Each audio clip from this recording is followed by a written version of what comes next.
me and him used to do. Because he used to call me up and say, Church, I ain't heard from you before a while. What's happening? You did? You know, we just kicked the bobo and I mean, I love him and I'm going to miss my man. But one thing I had to say, he always said, church, tabernacle. That's the only way we're going to get some action. You understand me? You did?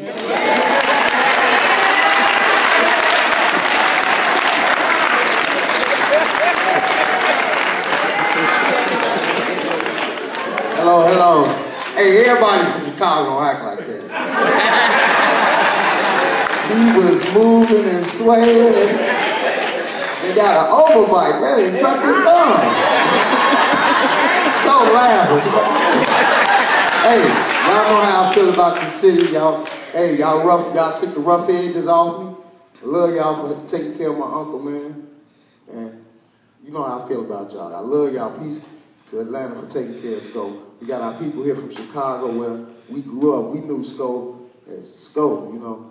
And he gone.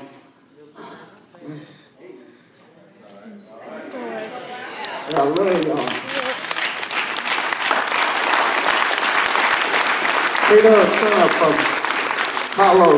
Love y'all, man. What we gonna do with them suits? We ain't got nobody to give them suits. You know, you usually have stuff to get somebody in the past. Who gonna call them suits? What we gonna do with them suits? In that Air One, that shoe, that white shoe. I love you, Stokes. Love y'all, Atlanta, for taking care of my buddy.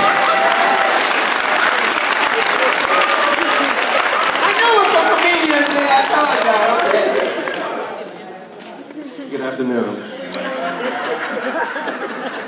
I am not a comedian. But I did want to represent Chicago. I did not really get to know Randy as Sco. I consider myself Randy's best friend. My name is James Orr. We went to school together. I met Randy when I was about 4 years old.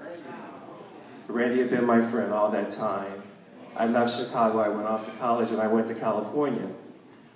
I learned how to drive with Randy. I taught Randy how to ride a bike. We met our first girlfriends together. We did everything. Oh, he told you that you were his first girlfriend?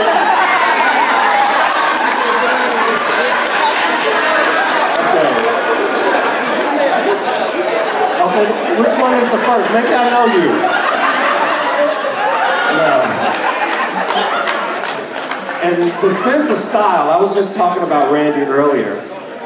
Just a little background on Chicago and how Randy became the pimp he is. We used to love to go see Rudy Ray Moore. Yep. I mean, we were like, 8, 9 years old. And we both took music lessons downtown Chicago. And we used to walk from the village to downtown because our parents only gave us $1. Okay, so you either took the bus, spent your 20 cents down there, spent your 20 cents back. So Randy and I, and there's a couple of us musicians, would walk. And I'm talking about miles all the way downtown. And we would go through the Mexican neighborhood, and then the Italian neighborhood, and then the white neighborhood. And all these different places we would either fight or run. Okay? We would walk all the way down there just to go to the movies, and there was a movie called Matt Vickers. And we can go to Matt Vickers and spend $1 and see 3 movies for 6 hours. Can you see how messed up we were getting? 6 hours of Bruce Lee, Pam Grier, Black Mama, White Mama. But we did that every weekend. And every time I would go over to Randy's house, okay, now we had to be somewhere on time. I would arrive at his house, ready to go. Randy was in the house washing his clothes. Now it's time to go. So now he has to wash his clothes, he has to dry his clothes, and he has to iron his clothes. Randy taught me patience. Believe me, Randy taught me patience. But I never lost contact. The last time I saw Randy, the village has a reunion. And I went back to Chicago a couple of years, and we went to the reunion together. not to make this sad, I had another friend named Tony Carmachet. Tony was a great artist. He moved from California. That's where I'm from now. Tony moved here from California, and he had been in Atlanta again for about 15, 20 years. I called Randy, because Tony passed away, and I called Randy that day, and I said, Randy, I'm going to come and stay with you, because Tony passed away. Randy said, come on down. And then, as we talked, Randy told me he had a stomach ache.